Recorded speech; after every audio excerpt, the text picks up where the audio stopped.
నమస్తే, welcome to prime line desk analysis. నేను మీ బ్రహ్మనాయుడు. మొత్తానికి వైఎస్ఆర్ కాంగ్రెస్ పార్టీ నియోజకవర్గాల ఇన్ఛార్జీలను అయితే మారుస్తున్న పరిస్థితి కనపడతా ఉంది. దాదాపు 60కి పైగా సిట్టింగ్ ఎమ్మెల్యేలను అయితే మార్చేటువంటి పరిస్థితి ఉంది.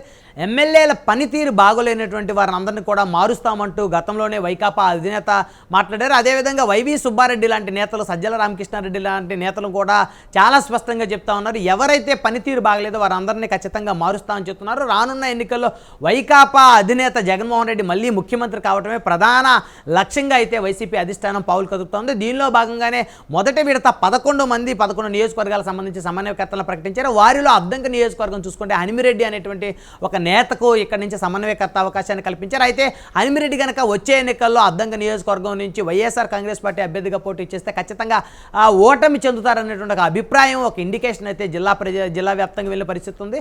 అయితే గొట్టిపాటి రవికుమార్ ప్రస్తుతం అద్దంకి నియోజకవర్గానికి శాసనసభ్యుడిగా వ్యవహరిస్తూ ఉన్నారు. ఆయన గతంలో 2004లో మార్టూరు నియోజకవర్గం నుంచి ఎమ్మెల్యేగా గెలిచారు. మార్టూరు నియోజకవర్గం రద్దయిన తర్వాత 2009లో ఆయన మళ్ళీ ఎమ్మెల్యేగా గెలిచారు. 2014, 2019లో వరుసగా 3 సార్లు అద్దంకి నియోజకవర్గంలో ఎమ్మెల్యేగా గెలిచారు.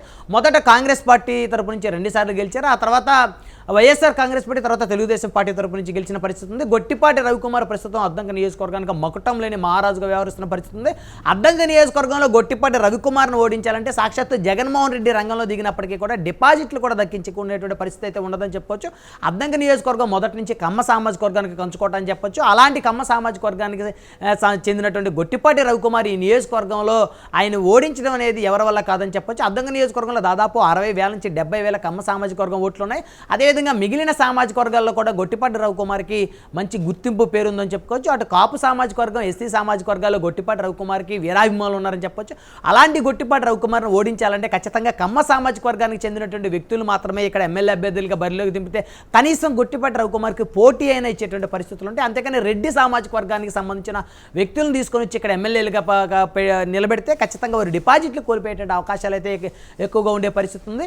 అయితే హనిమిరెడ్డి అనేటువంటి వ్యక్తి గతంలో ఎక్కడ కూడా అద్దంకి నియోజకవర్గంలో ఎలాంటి పదవులు అధిరోహించినటువంటి పరిస్థితి, గతంలో అద్దంకి నియోజకవర్గానికి టికెట్ అయినా ఆశించినట్లయితే తెలుస్తోంది. కానీ ఆ ఎమ్మెల్యే స్థాయి ఉన్నటువంటి రాజకీయ నేతగా అయితే ఆయన ఎక్కడ కూడా గుర్తింపు పొందలేదు. ఆర్థికంగా హనిమిరెడ్డి బలమైన వ్యక్తి అయినప్పటికీ కూడా రాజకీయంగా హనిమిరెడ్డి కాస్త వీక్గా ఉన్నారని చెప్పొచ్చు. బాచిన కుటుంబాన్ని పక్కన పెట్టి జగన్మోహన్ రెడ్డి రెడ్డి సామాజిక వర్గానికి ఇక్కడ అవకాశం కల్పిస్తున్నారంటే ఖచ్చితంగా తెలుగుదేశం పార్టీ ఇక్కడ భారీ మెజార్టీతో గెలుస్తుందనేటువంటి ఒక అంచనాకైతే రావచ్చు. అయితే బాచిన కృష్ణ చైతన్య నిన్న మొన్నటి వరకు ఇక్కడ ఇన్ఛార్జిగా వ్యవహరిస్తూ ఉన్నారు. మాజీ ఎమ్మెల్యే బాచిన చెంచుగరటే కుమారుడిగా బాచిన కృష్ణ చైతన్య వైఎస్ఆర్ కాంగ్రెస్ పార్టీ అధికారంలోకి వచ్చిన దగ్గర నుంచి కూడా ఇన్ఛార్జిగా వ్యవహరిస్తూ ఉన్నారు. అయితే బాచిన కృష్ణ చైతన్య మీద ఉన్నటువంటి ఒక వ్యతిరేకతని జగన్మోహన్ రెడ్డి వర్గీయులు పెద్ద ఎత్తున ఆయన ముందు ప్రొజెక్ట్ చేసిన పరిస్థితి ఉంది. రెడ్డి సామాజిక వర్గం మొదటి నుంచి కూడా బాచిన కృష్ణ చైతన్య నాయకత్వాన్ని అయితే వ్యతిరేకిస్తూ వస్తుంది.